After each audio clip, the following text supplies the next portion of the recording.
Hello friends, welcome to the channel to the point. और set topic discuss करने के बाद यहाँ पर जो हम टॉपिक डिस्कस करने जा रहे हैं वो रिलेशन होगा। आज हम रिलेशन पर बेस्ड जो भी इम्पॉर्टेंट कॉन्सेप्ट्स होंगे उन पर बेस्ड जो भी फॉर्मूला होगा और वो हम यहाँ पर डिस्कस करेंगे। और उसके बाद हम फंक्शन डिस्कस करेंगे। फंक्शन के बाद डिस्कस करने के बाद हम यहाँ पर आप के लिए प्रैक्टिस के ढेर सारे क्वेश्चन लाएंगे जो कि आगे आने वाले जितने भी टीजीटी पीजीटी के एग्ज़ाम्स हैं उसमें वो आप के लिए बहुत ज़्यादा हेल्पफुल साबित होंगे। चाहे वो केवीएस का एग्ज़ाम हो, चाहे वो एनवीएस का एग्ज़ाम हो, चाहे वो एएमआरएस का एग्ज़ाम हो, और चाहे वो DSSB का टीजीटी का एग्ज़ाम हो, और इवन अभी जो रिसेंटली अभी हाल फिलहाल में यूपी का टीजीटी पीजीटी का एग्ज़ाम होने वाला है। ये सब आपके इन सब के लिए ये हेल्पफुल साबित होगा। ठीक है, तो यहाँ पर हम स्टार्ट करते हैं। रिलेशन क्या होता है किसी भी दो सेट के बीच, हम कोई रिलेशन कैसे डिफाइन करेंगे। तो रिलेशन समझने से पहले यहाँ पर कुछ टर्मिनोलॉजीज हैं, हम उसको पहले समझेंगे, जैसे कि ऑर्डर्ड पेयर, कार्टेशियन प्रोडक्ट। तो और जल्दी हम इसको देखेंगे क्योंकि ये आपने लोअर क्लासेस में भी पढ़ी होगी, लेकिन फिर भी एक रफ आइडिया हम आपको यहाँ पर देते हैं कि ऑर्डर्ड पेयर क्या होता है। तो बेसिकली ये पेयर ऑफ एलिमेंट होता है, pair of element grouped together in particular order. ठीक है, इस वर्ड पर हम इतना जोर इसलिए दे रहे हैं कि पर्टिकुलर ऑर्डर, कि अगर मान लीजिए कोई ऑर्डर पेयर 1 2 है और दूसरा है 2 1, तो ये इक्वल नहीं होगा। ठीक है, इसको हम इक्वल नहीं कह सकते। ये दूसरा ऑर्डर्ड पेयर है, ये दूसरा ऑर्डर्ड पेयर है, ये पर्टिकुलर ऑर्डर इनमें होना चाहिए। ठीक है, तो हम यहाँ पर कह सकते हैं कि ये आपको याद रखना ज़रूरी है कि अगर कोई एक ऑर्डर पेयर ए बी है, जनरल टर्म में हम इसको बोल सकते हैं, तो ये बी ए के इक्वल नहीं होगा। ठीक है, लेकिन ये इक्वल कब होगा? ये इक्वल तब होगा जैसे कोई भी ऑर्डर्ड पेयर दूसरे ऑर्डर्ड पेयर के इक्वल तब होगा if and only if A is equal to C, B is equal to D. ठीक है, तो ये आपको याद रखना है। ओके, दूसरा है हमारा Cartesian product. What is Cartesian product? Cartesian product क्या होता है?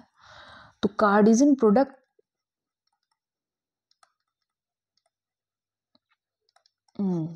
प्रोडक्ट हमारा ये होता है कि अगर ए और बी कोई दो नॉन एम्प्टी सेट है तो कार्टेशियन प्रोडक्ट, जिसको हम ऐसे डिनोट करेंगे A cross B, is set of all ordered pairs of element from A to B. ठीक है, set of all ordered pairs. ठीक है, तो यानी कि A cross B is equal to हो जाएगा, ये हो जाएगा set of all ordered pairs of element from A to B. ठीक है, तो such that A belongs to A and B belongs to B, ये हो जाएगा आपका कार्टेशियन प्रोडक्ट। एग्जाम्पल अगर हम यहाँ पर लेंगे तो अगर ए कोई सेट है 1 2 और बी कोई सेट है 3 4, तो इसका कार्टेशियन प्रोडक्ट ये हो जाएगा ये 1 3 1 4 2 3 2 4, ये हो जाएगा इसका कार्टेशियन प्रोडक्ट। ठीक है, तो यहाँ पर अब हम देखते हैं कि यहाँ पर रिलेशन क्या होता है। ठीक है, यहाँ पर पहले ये रिलेशन देखने से पहले यहाँ पर हम कार्टेशियन प्रोडक्ट से रिलेटेड कुछ इंपॉर्टेंट नोट है वो देख लेते हैं, क्योंकि कभी कभी डायरेक्टली एग्जाम में आ जाता है। तो पहला है इसमें कि if A and cross B is equal to 5, I hope that you know the meaning of 5। If and only if मतलब ए और बी का कार्टेशियन प्रोडक्ट 5 होगा अगर if and only if A is equal to 5 और B is equal to 5। ठीक है, दूसरा हम यहाँ पर देखेंगे कि इफ अगर किसी भी सेट में m एलिमेंट है और b में n एलिमेंट है, तो जो उसका जो कार्टेशियन प्रोडक्ट में m क्रॉस n एलिमेंट होंगे, मतलब mn एलिमेंट होंगे, मतलब दोनों का मल्टीप्लाई होगा। ठीक है, और अच्छा यहीं से निकलता है टोटल नंबर ऑफ रिलेशन 2 की पावर n, लेकिन अभी हम जब रिलेशन पढ़ाएंगे तब देखेंगे। ये जहन में आ गया तो हमने आपको बता दिया। बाकी एक और टर्म यहाँ पे हम देख लेते हैं, ऑर्डर ट्रिपलेट क्या होता है। इसका कोई ख़ास यूज़ नहीं होता है, बट आपको पता होना चाहिए। ऑर्डर्ड ट्रिपलेट, 3 सेट होंगे यहाँ पर, तो ये हो जाएगा ए बी सी, मतलब जैसे ऑर्डर्ड पेयर में होता था, such that A B C belongs to R. ये जो होगा ना हमारा, ये हो जाएगा नोन एज ऑर्डर्ड ट्रिपलेट। ठीक, ओके। दूसरा यहाँ पर, अब हम यहाँ पर देखते हैं रिलेशन क्या होता है। तो अगर ए एंड बी कोई 2 सेट है, then A relation R from A to B is subset of A cross B. ठीक है, इसको हम ऐसे लिखेंगे, R is the subset of A cross B. ठीक है, ए क्रॉस बी क्या है यहाँ पर? A cross B Cartesian product है। ठीक है, तो यहाँ पर हम एग्जाम्पल के लिए देखेंगे, जैसे कि यहाँ पर हमने कहाँ गया वो एग्जाम्पल, यहाँ पर ये हो गया, तो ये यहाँ पर ए और बी कोई 2 सेट थे, तो इसका कार्टेशियन प्रोडक्ट ये था, तो इसमें कोई रिलेशन हम ऐसे डिफाइन कर सकते हैं, मतलब जैसे 1 3 तो 1 4, ये इसका रिलेशन हो गया। तो ये देखिए ए क्रॉस बी में ये मतलब बिलोंग कर रहा है। लेकिन अभी आपको थोड़ा सा और अच्छे से तब समझ में आएगा जब हम आपको डायग्रामेटिकली दिखाएंगे इसको, कि मान लो ये कोई सेट ए है, ये कोई सेट ए है, और ये 1 2 है, और ये 2 3 4 है, 2 3 4 है। तो 1 का 3 से और 2 का 4 से। ठीक है,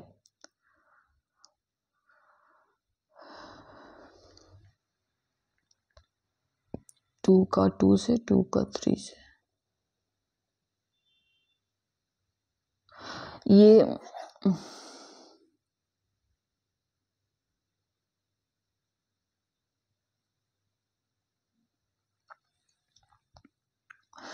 फ्रेंड्स, हम यहाँ पर अब एक एग्जाम्पल देखते हैं इनके रिलेशन क्या होता है। तो मान लीजिए कोई सेट है आपका 1 2, इसको हम थोड़ा सा अच्छे से देख लेते हैं। जब भी शॉर्टकट में पढ़ो तब यही होता है। A B is equal to ये, तो इसका जो कार्टेशियन प्रोडक्ट होगा वो क्या होगा? 1 2 1 3 1 4, थोड़ा जल्दी जल्दी करेंगे इसको, 2 2 2 3 2 4, ये हो जाएगा इसका कार्टेशियन प्रोडक्ट। तो मान लीजिए अगर कोई रिलेशन यहाँ से ये डिफाइन कर रहा है 1 3 1 4 2 3, तो इसको अगर हम डायग्रामेटिकली देखना चाहेंगे तो कैसे देखेंगे? ये मान लीजिए कोई सेट ए है, ये कोई सेट बी है। ठीक है, तो इसको जो पहले एलिमेंट होंगे 1 1 2, तो यानी कि 1 2 यहाँ जाएगा। दूसरे एलिमेंट हो गए 3 4 3 3 4,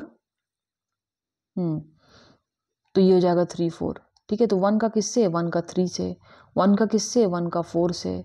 2 का किससे? 2 का 3 से। तो इस चीज़ को हम ऐसे दिखा सकते हैं। ठीक, तो ये जो पहले एलिमेंट जो होते हैं ना, ये होते हैं डोमेन, और ये जो पूरा सेट होता है ये होता है कोडोमेन। ठीक, और इनमें जिसकी इमेज बन रही होती है उसको हम बोलते हैं रेंज, क्योंकि अभी इसमें सबसे बन रही है। तो अभी ये कोडोमेन रेंज आपको फंक्शन में और ज़्यादा अच्छे से समझ में आएगा। ठीक है, तो फिलहाल अभी हम यहाँ पर आपको कुछ रिजल्ट बताते हैं जो कि आपको एग्जाम पर्सपेक्टिव से आपका बहुत इंपॉर्टेंट है, तो जो आपको याद करना ही करना है, और कभी कभी डायरेक्टली भी आ जाता है। ठीक है, तो बेसिकली अब तक हमने क्या क्या पढ़ा? ऑर्डर्ड पेयर पढ़ लिया, कार्टेशियन प्रोडक्ट पढ़ लिया, उसके बाद हमने उस पर बेस्ड कुछ नोट्स देखे, फिर हमने रिलेशन देखा। ठीक है, और रेंज डोमेन हमने उतना डिटेल में नहीं देखा, वो हम फंक्शन में देखेंगे। लेकिन एक बस इतना जानना आपके लिए यहाँ पे ज़रूरी है कि डोमेन जो होता है वो set of first order pair होता है, फर्स्ट वाला जो होता है वो होता है, और जो रेंज होता है वो सेकेंड वाला होता है, सेकंड होता है। मतलब अगर कोई ये लिखा हुआ है 1 2, तो ये डोमेन में आएगा, ये रेंज में आएगा। ठीक है, और कोडोमेन जो होता है वो जो सेट बी में पूरे एलिमेंट का सेट होता है। तो basically range is the subset of codomain. ठीक है, ये हो गया आपका यहाँ तक इतना। अब जो रिजल्ट हमें याद करना है वो ये पहला रिजल्ट याद करना है, A cross B union C. ये सब एग्जाम के लिए बहुत इंपॉर्टेंट है। और A cross B union A cross C, इसका ये हो जाएगा ओपन करेंगे तो। यहाँ पर ये ध्यान देना ज़रूरी है थोड़ा सा, ये यूनियन का यूनियन ही रहेगा, डिमॉर्गन्स लॉ मत लगा देना। और इसी तरह से हम जब भी इंटरसेक्शन सी का देखेंगे तो A cross B intersection A cross C, ठीक है, ब्रैकेट ब्रैकेट अपने हिसाब से लगा लेना, A cross B minus C, और इसी तरह से A cross B minus A cross C, ठीक है। अब यहाँ पर एक जो फोर्थ वाला है ये बहुत इंपॉर्टेंट है एग्जाम के लिए, बहुत आता है क्वेश्चन ये। तो यहाँ पर A cross B intersection C cross D, ठीक है। तो बेसिकली इसमें जो एलिमेंट्स होते हैं ये इक्वल होता है इसके,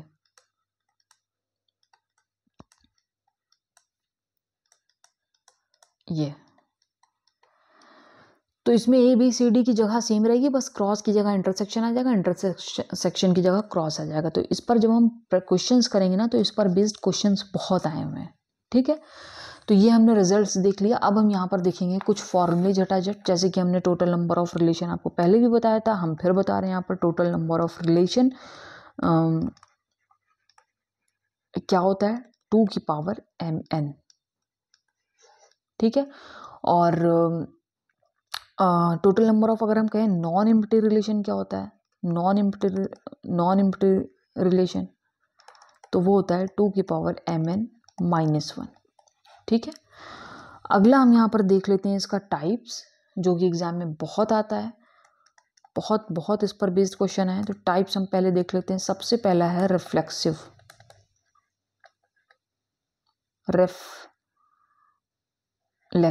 रिफ्लेक्सिव, अरे यार स्पेलिंग देख लेना इसकी, रिफ्लेक्सिव, ठीक है। तो रिफ्लेक्सिव रिलेशन क्या होता है,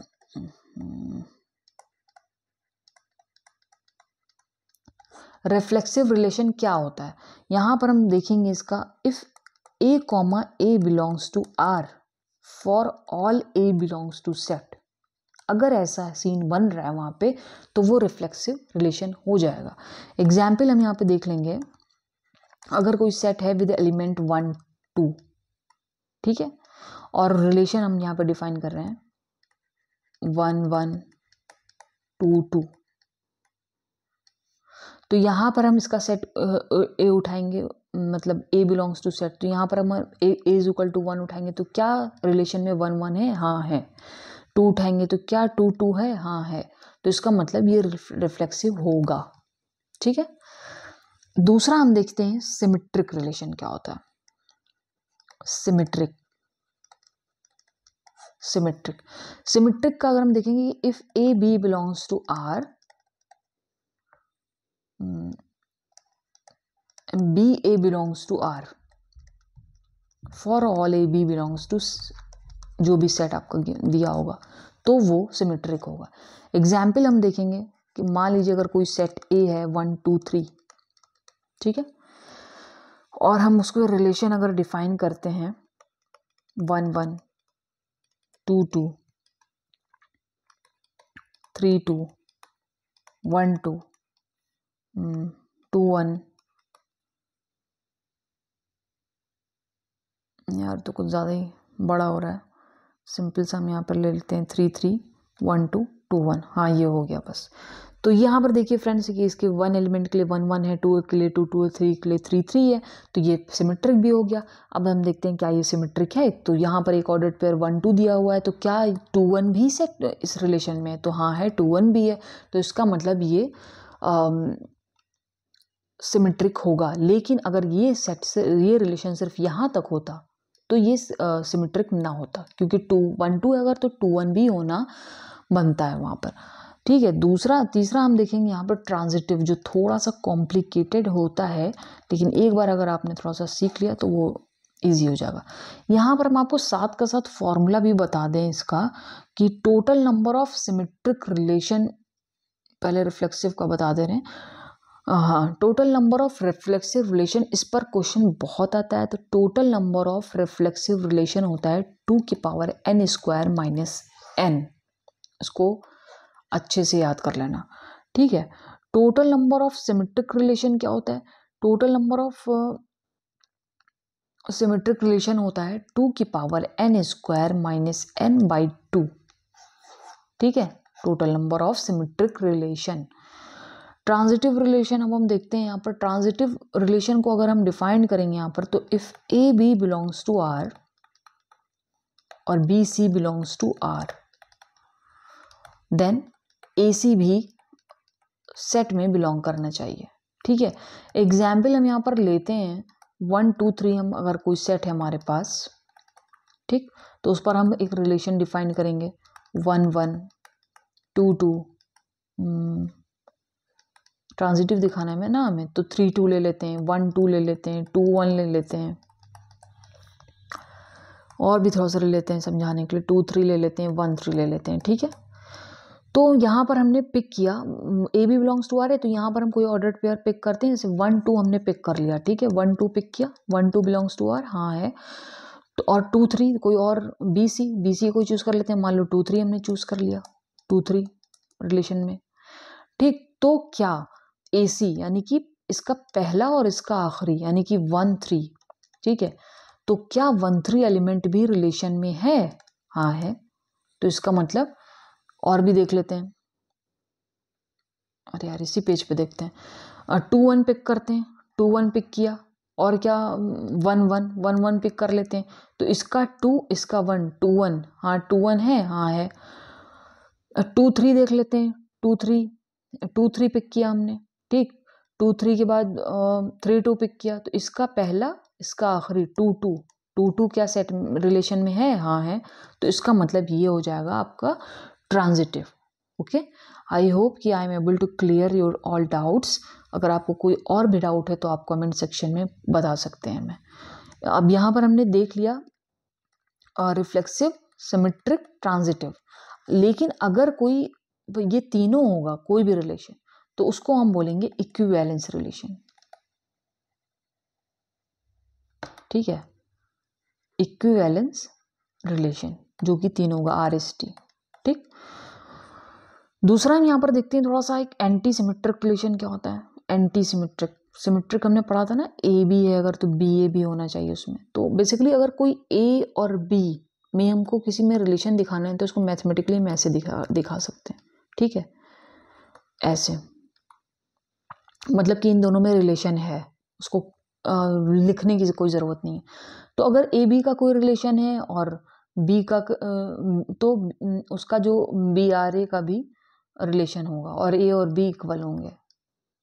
ठीक है, एग्जाम्पल के लिए हम अगर आपको दें कि अगर कोई रिलेशन आपका 1 3 है और 6 5 ले लेते हैं, तो इसका जो एंटी सिमेट्रिक होगा जिसको हम ऐसे डिनोट करते हैं, तो उसको हम ऐसे लिखेंगे 5 6।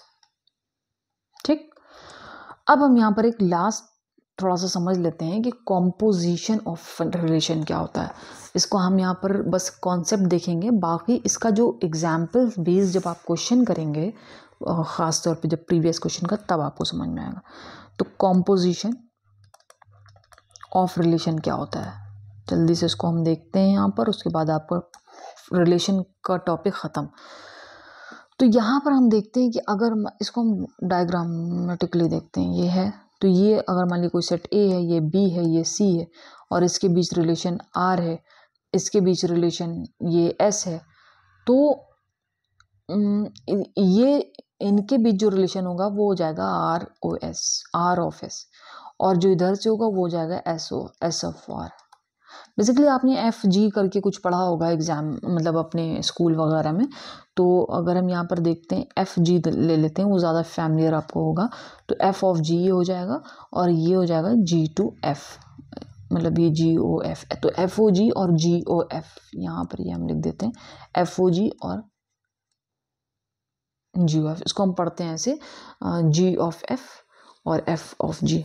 ठीक है, तो इस पर बेस्ड हम एक क्वेश्चन एग्जाम्पल कर लेते हैं आपको समझाने के लिए, उसके बाद हम करेंगे। तो मान लीजिए अगर हमारे पास कोई सेट है, कोई रिलेशन है, अगर हमारे पास आर, सॉरी इसको दूसरे पेज पे देखते हैं। अगर मान लीजिए हमारे पास कोई रिलेशन है 1 3 2 6 7 9 8 10 7 11, और s इज इक्वल टू लेते हैं 3, 5,